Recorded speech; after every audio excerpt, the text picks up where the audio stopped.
नमस्कार मंडळी. स्टार प्रवाहावरील लग्नानंतर होईलच प्रेम या मालिकेचा नवीनच एक प्रोमो आपल्यासमोर आलेला आहे.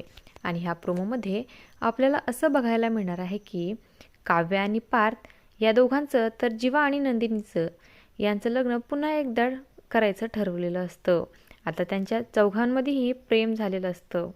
पण त्यामध्ये जबरदस्त गोष्ट अशी बघायला मिळणार आहे की आता रम्या हातामध्ये मुंडोळ्या घेऊन बसलेली असते.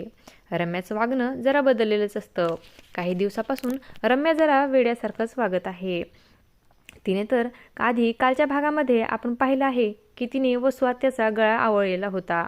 आता रम्या हातात मुंडोळ्या घेऊन बसलेली असते आणि ती म्हणत असते की चला आता लग्नानंतरचं प्रेम झालं आहे, आता प्रेमानंतरचं लग्न होणार आहे. लग्नानंतरचं प्रेम तर आधी बघितलं पण काहीच उपयोग नव्हता. आता प्रेमानंतरचं लग्न होणार आहे, पार्थ आणि काव्याचं, जीवा आणि नंदिनीचं.